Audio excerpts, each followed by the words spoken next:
Le projet Evolution, c'est un projet qui est financé par l'ADEME dans le cadre du programme de recherche sur la qualité de l'air Acacia, et un projet qui vise à caractériser la performance de systèmes d'épuration de l'air intérieur un peu particuliers, qui sont des ioniseurs qui diffusent des ions dans l'air intérieur, avec un effet possible sur les concentrations en particules en suspension, un effet possible sur la qualité chimique de l'air, notamment vis-à-vis des composés organiques volatiles, et également vis-à-vis des micro-organismes.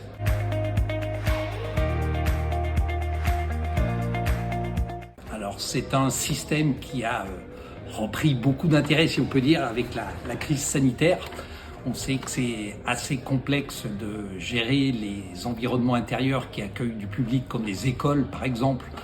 On a demandé pendant l'hiver aux enseignants d'ouvrir les fenêtres avec tous les problèmes de bruit ou de confort thermique que ça peut poser. Et donc, il y a quand même cette opportunité, plutôt que de renouveler l'air, de l'épurer et notamment d'abattre les concentrations en particules qui contiennent les aérosols. Donc c'est le but de notre projet Evolution.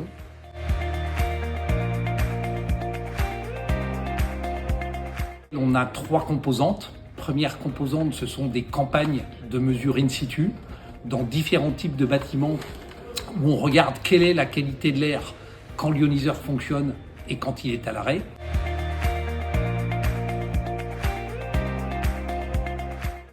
Nous sommes là aujourd'hui dans le cadre des campagnes in situ du projet Evolution.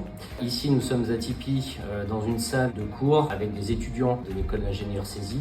L'objectif de cette campagne de mesure, c'est de regarder l'impact avec et sans ioniseur dans la pièce sur les concentrations en particules et puis également sur d'autres composés que l'on mesure comme les composés organiques volatiles, l'ozone, le dioxyde d'azote et également aussi une évaluation du niveau de micro-organismes présents dans l'air.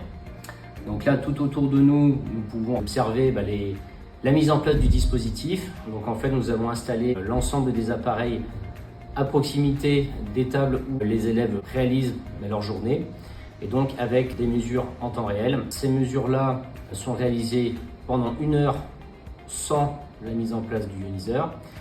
Puis après cette heure-là, on fait sortir tout le monde de la pièce, on réinitialise en quelque sorte le niveau de fond dans la pièce en particules, et puis derrière, nous les faisons revenir et nous refaisons la même session de test pendant 1 heure, mais là avec le ioniseur en fonction. On va ensuite mener des études paramétriques pour voir dans des conditions contrôlées quelle est l'efficacité des appareils. Le but était notamment de pouvoir dimensionner ces solutions d'ionisation, de pouvoir dire par exemple combien d'appareils il faut disposer dans une pièce d'une certaine surface ou d'un certain volume. Et puis également on va faire des essais en chambre microbiologique pour voir dans quelle mesure les ioniseurs peuvent détruire les micro-organismes dans l'air et bien entendu la Covid-19 en particulier. Et puis la 3e composante du projet, ce sera de valoriser l'ensemble des résultats expérimentaux pour développer un modèle qui permettra d'apprécier la performance qu'on peut attendre des ioniseurs disposés dans une pièce définie en termes de taille, de ventilation, par exemple.